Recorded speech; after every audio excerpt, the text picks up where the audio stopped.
반갑습니다. 오늘 이 시간에는 토지 사용 승낙서에 대해 가지고 알아보도록 하겠습니다.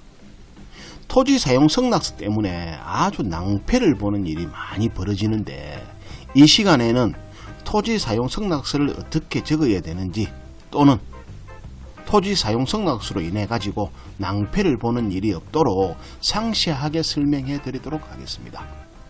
끝까지 봐주시면 좋은 결과가 있을 것이라고 생각이 들어집니다. 토지 사용 승낙서. 이 토지 사용 승낙서는 말 그대로 토지를 사용할 수 있는 승낙을 해주는 겁니다. 내 땅에다가 타인이 뭘 하든 간섭을 할 수가 없습니다. 잘 모르고 이걸 적어 두었다가는 엄청난 손해를 볼 수가 있습니다. 진짜 잘못하면 낭패를 볼 수 있습니다. 이번 시간 끝까지 들어봐 주시면 진짜 많은 도움이 될 것이라고 생각이 들어집니다. 토지 사용 승낙서라는 것은 이 토지의 소유주가 다른 사람으로 하여금 자신의 내 토지를 사용할 수 있도록 승낙하는 의사를, 그 표시를 문서로 작성하는 것을 말합니다. 우리가 토지 사용 승낙서 보시면 토지 사용하는 사람, 또 토지를 제공하는 사람, 그렇게 나누어져 있습니다. 토지 사용 승낙서로 할 수 있는 행위에 대해서 한번 살펴보도록 하겠습니다. 토지를 개발할 수 있는 행위입니다. 말 그대로. 그리고 건축법상 건축 허가도 가능합니다. 토지 위에 건축물을 건축할 수도 있습니다. 말 그대로 자신의 토지 위에 타인이 어떠한 행위도 가능하다는 것입니다. 또 건축물은 자신이 건축물이 될 수가 없습니다. 토지 소유주가 건축물 소유주가 될 수가 없고, 타인이 건축물 소유권을 가져가실 수가 있습니다. 말 그대로 토지를 빌려주는 꼴입니다. 빌려주면서 건축물은 자신의 건축물이 될 수가 없고 타인의 건축물이 된답니다. 이 부분 엄청난 손해를 볼 수 있으니까 끝까지 잘 들어주시면 해결하는 방법도 있습니다. 토지 사용 승낙은 당사자에게만 효력이 있습니다.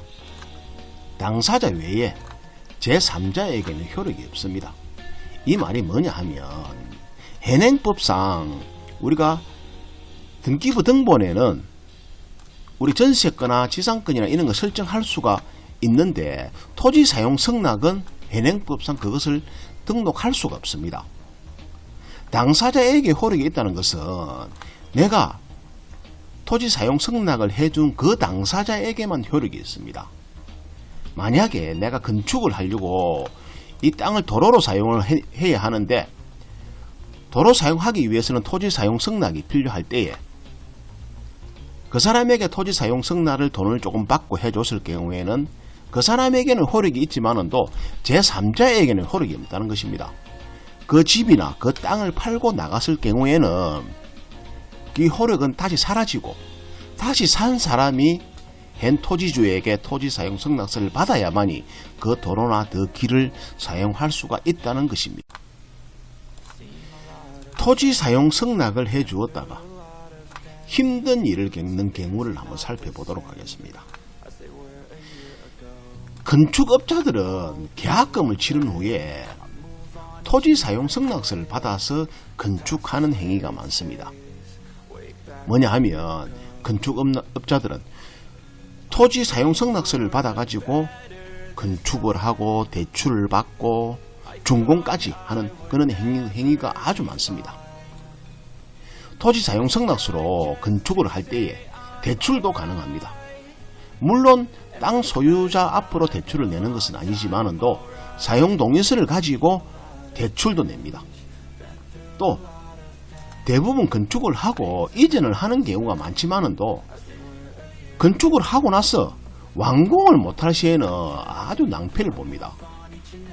건축을 하고 나서 그냥 이전만 해주면 끝나는데 그러지 못하고 돈이 모자라 가지고 완공을 하지 못할 시에 그때는 진짜 낭패를 많이 보는 경우가 있습니다. 토지 사용 승낙한 후에 이행을 하지 않을 시에는 원상 회복 자체가 힘듭니다. 말 그대로 토지는 내 소유인데 위에 있는 건축물은 토지 사용 승낙을 해 주었기 때문에 건축업자 것입니다. 건축업자. 나중에 되면 그 토지를 팔기도 힘들어집니다. 너무 낭패를 보니까 꼭 참고하시길 바랍니다. 우리가 토지 사용 승낙서 근거로 말미암아 가지고 건축 허가가 나면 시장이나 군수가 이 토지 사용 승낙서를 근거로 해가지고 도로로 지정 공고하면 그 토지는 영원히 도로로 남을 가능성이 아주 높습니다. 내 땅이 도로가 된다는 것입니다. 얼마나 손해를 많이 보겠습니까? 토지 사용 승낙서로 건축 허가가 나면 건축주는 잔금을 지불하지 않아도 건축 허가는 취소되지 않습니다.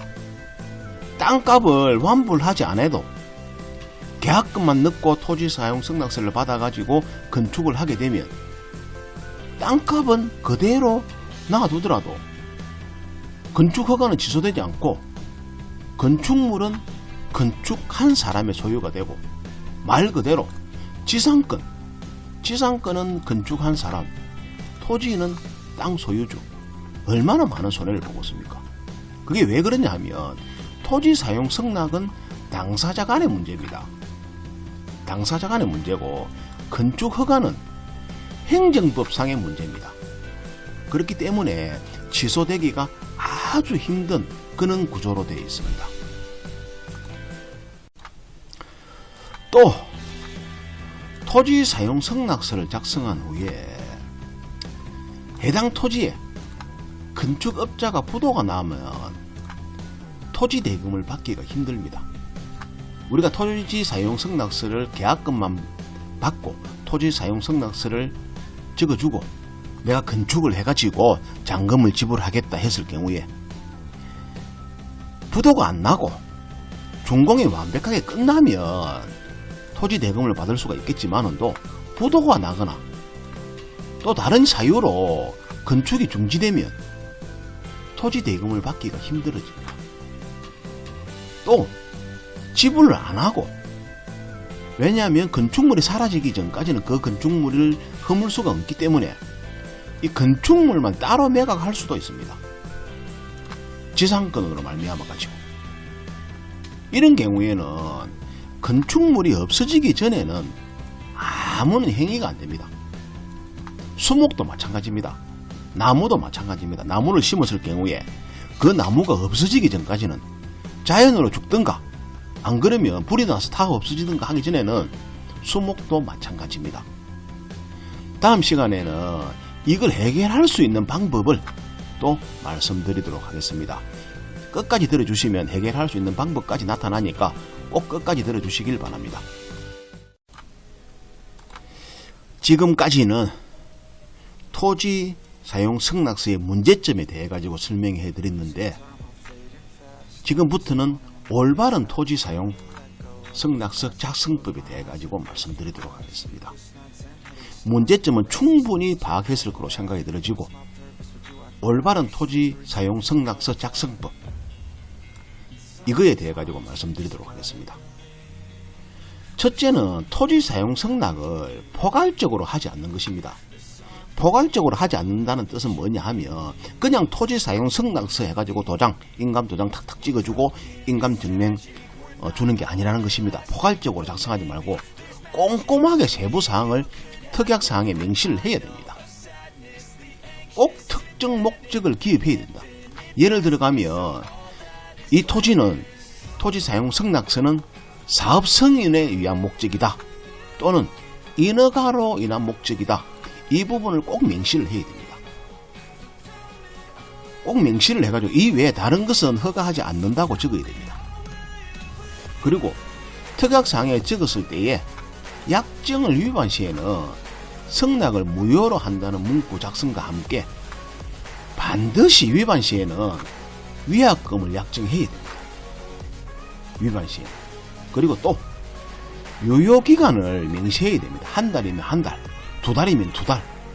내가 인허가를 내는데 도로가 필요하다. 그 도로 기간이 허가 내는데 두 달이 필요하다. 그 기간 안에 안 하면 무효로 한다는 걸 꼭 약정을 해야 하고, 또 중요한 것은 토지 사용 시에, 토지 승낙서 사용 시에 유상 사용과 무상 사용이 있습니다. 필히 유상 사용을 해야 됩니다. 한 달을 사용하더라도 유상 사용. 예를 들어서 이 두 달을 기간을 할 때 200만 원을 받는다. 매달 200만 원에서 받기로 한다.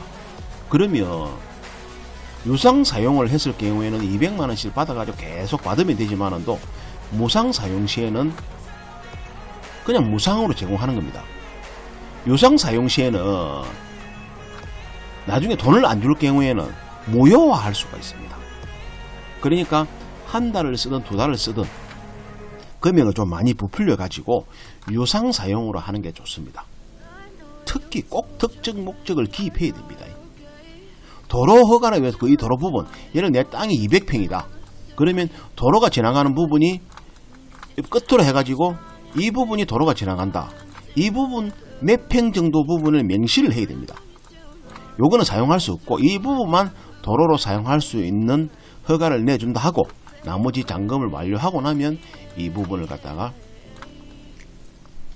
매입한다는 그런 특약을 적어야 됩니다. 필히 포괄적으로 작성하지 않는 게 제일 유리하고, 특정 목적을 기입해야 하고, 사업성이나 인허가 목적, 위반 시에는 무효로 한다는 문구 작성과 함께 위반 시 위약금을 약정해야 하고, 유효기간을 명시하는 것이 필수사항입니다. 또 유상 사용으로 하시는 게 훨씬 유리합니다. 끝까지 들어주셔서 너무 고맙고, 오늘은 토지 사용 승낙서에 대해 가지고 낭패를 보는 일이 없었으면 좋겠다 싶어 가지고 토지 사용 승낙서의 문제점과 또 토지 사용 승낙서를 어떻게 작성했으면 좋을 것인가에 대해 가지고 살펴봤습니다. 이 영상이 도움이 되셨다면 구독, 좋아요 눌러주시길 바랍니다. 끝까지 들어주셔서 고맙고 감사드립니다. 감사합니다.